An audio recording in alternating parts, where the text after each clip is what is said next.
మనతో పాటు AP fibre net chairman GV Reddy ఉన్నారు. మాట్లాడదాం సార్. ఇప్పుడు నేటికి నారా లోకేష్ యువగలం పాదయాత్ర స్టార్ట్ చేసి 2 years కంప్లీట్ అయింది సార్. ఎలా అనుకున్నారు? ఇంత సక్సీడ్గా అంటే ఈ పాదయాత్ర కంప్లీట్ అవుతుందని ముందు అనుకున్నారు? ఎందుకంటే చాలామంది విమర్శించారు, లోకేష్ పాదయాత్ర చేయగలడా లేదని చెప్పి చాలామంది విమర్శించారు. అట్లనే పాదయాత్ర అంటే పేటెంట్ వైఎస్ఆర్ ఫ్యామిలీకి అని చెప్పి కూడా చాలామంది అనేవారు. ఎట్లా చూస్తారు దీన్ని బట్టి? 2023 జనవరి 27వ తేదీన ఇదే రోజు పాదయాత్ర మొదలుపెట్టినప్పుడు మా అందరికీ, అంటే మేము ఆ రోజు టీడీపీ కార్యకర్తలకు ఉన్న మా అందరికీ కూడా పూర్తిగా 100% నమ్మకం ఉన్నది. ఏది, శ్రీ నారా లోకేష్ గారు పాదయాత్ర చేస్తారు, వారు ప్రజా సమస్యలు తెలుసుకోవడం కోసం, ప్లస్ కార్యకర్తల కష్టాలు తెలుసుకోవడం కోసం వారు వస్తున్నారని. కాకపోతే ఆ రోజు వైఎస్ఆర్సీపీ పార్టీ అధికారంలో ఉండి ఒక రకంగా చెప్పాలంటే తలకెక్కి మదం అంటారా, ఇది విపరీతంగా ఆయన్ని ట్రోల్ చేయటము, హేళన చేయడం జరిగింది. ఇతను 15 రోజులే చేస్తాడు, 20 రోజులే చేస్తాడు, ఉదయం చేస్తే సాయంత్రం చేయలేడని చెప్పేసి విపరీతంగా అడ్డగోలుగా మాట్లాడటం జరిగింది. వాటన్నిటిని కూడా పటాపంచలు చేస్తూ ఆయన పాదయాత్ర మొదలుపెట్టేసి ఉదయం సాయంత్రం రోడ్ల మీద తిరగడమే కాకుండా వచ్చిన ప్రతి కార్యకర్తను మాట్లాడుతూ, అదేవిధంగా వెళ్తున్న ప్రతి గ్రామంలో కూడా అక్కడ ఉన్న సమస్యలు తెలుసుకుంటూ వాటిని రికార్డ్ చేసుకుంటూ ఆయన నోట్ చేసుకుంటూ వెళ్ళడం జరిగింది.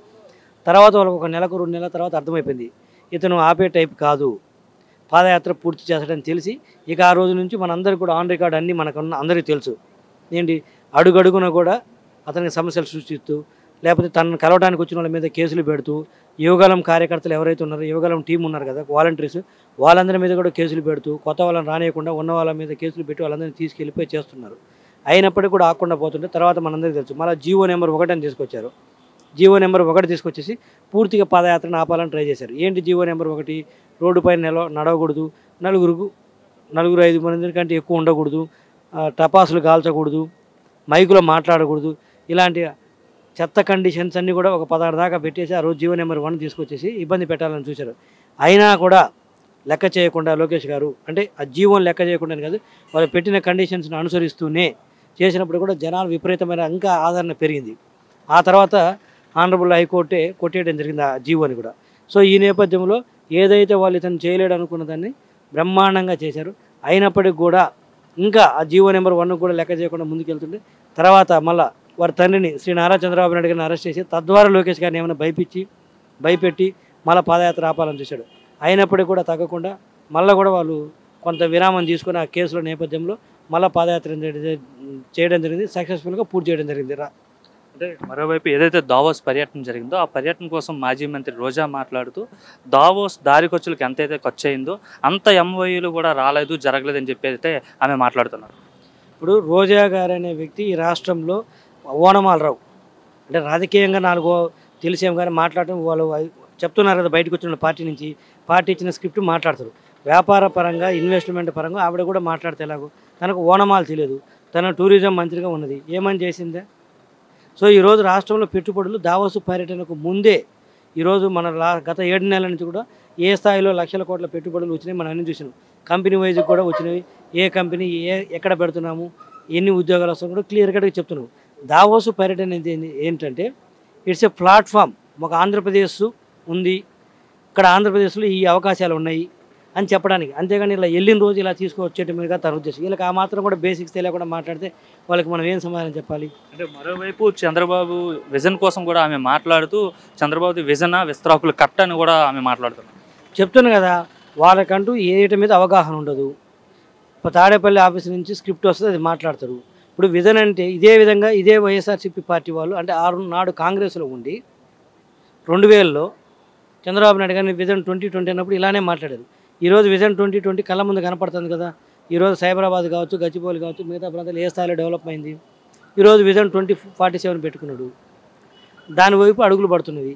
ఇలాంటి గాలి మాటలు మాట్లాడే వాళ్ళకి సమాధానం కూడా చెప్పాల్సిన అవసరం లేదు. అంటే ఇది ఏదైనా గర్వంతో చెప్తున్న మాటలు కాదు, అంటే నిర్మాణాత్మకంగా విమర్శలు చేస్తే మనం కూడా దానికి ప్రభుత్వంలో ఉన్న వాళ్ళు మేము బాధ్యతగా సమాధానం చెప్తాం.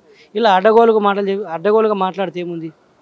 వాళ్ళకి దావోస్ ఎందుకు వెళ్తుంటారో, the objective of that object Davos visit ఏంటో తెలియదు, దాని విజన్ ఏంటో తెలియదు, దాని మిజన్ ఏంటో తెలియదు. అదేవిధంగా చంద్రబాబు నాయుడు గారు ఏదైతే అంటున్నారో 2047 విజన్ గురించి, ఆయన 2047 దాకా ఆయన ఉండాలనే, లేకపోతే ఆయన అనుభవించాలనే? రాష్ట్ర ప్రజల కోసమే కదా. ఒకటి మనం భవిష్యత్తులో ఏదైనా చేయాలంటే దానికి పునాదులు ఇప్పుడే వేసుకోవాలి. వేసిన పునాదుల మీద మనం ఎలా నిర్మించుకుంటాం అనుకో బ్లూ ప్రింట్ అనేది రెడీ చేసుకోవాలి. ఆ నేపథ్యంలో వెళ్తుంటే వీళ్ళు హేళనగా మాట్లాడుతుంటే వాళ్ళకి ఇంకేమనుకోవాలి నా వ్యక్తుల గురించి? అది రోజా గారా, ఎక్సో వైర్ కదా. ఆ పార్టీలో చాలామంది అలానే తయారయ్యారు అంటారు. అంటే మరోవైపు రాజ్యసభ సభ్యులు అలానే వైసీపీ సీనియర్ నాయకులు పార్టీ పెట్టిన కాండి మొదటి నుండి ఉన్న వ్యక్తి విజయసాయి రెడ్డి ఈరోజు ఆ పార్టీకి రాజీనామా చేయడం జరిగింది.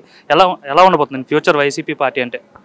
నేను గతంలో చెప్పాను, ఇప్పుడు చెప్తున్నాను. నాకు వైఎస్ఆర్సీపీ పార్టీ వాళ్ళు అధికారంలో ఏదో గాలివాటాన అధికారంలోకి వచ్చారు.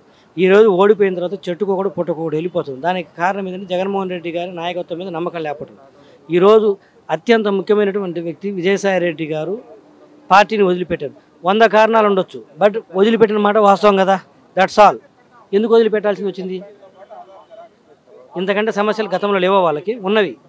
ఈరోజు ఏంటంటే జగన్మోహన్ రెడ్డి గారి నాయకత్వం మీద నమ్మకం సన్నగిలిపోయింది. ఆ నేపథ్యంలో విజయసాయి రెడ్డి గారు బయటకు వస్తున్నారు, రేపు మా అయోధ్య రామిరెడ్డి గారు బయటకు వస్తున్నారు.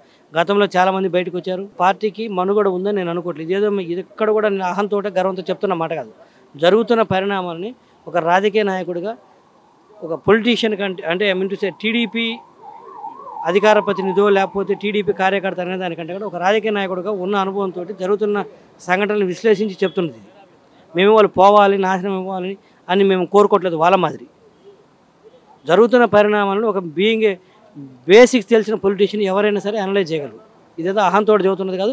మేము వాస్తవం కూడా కోరుకోం కూడా వాళ్ళ మాదిరి వీడు పోవాలి, వాడు చావాలి, ఆ పార్టీ పోవాలని చెప్పేసి. మేము ఎప్పుడు కూడా డెమోక్రసీలో అన్ని పార్టీలు ఉండాలి, ప్రజా సమస్యలపైన పోరాడాలి, ప్రభుత్వానికి సూచనలు ఇస్తుండాలి, తప్పు చేస్తే హెచ్చరికలు చేస్తున్నారని కోరుకుంటాం.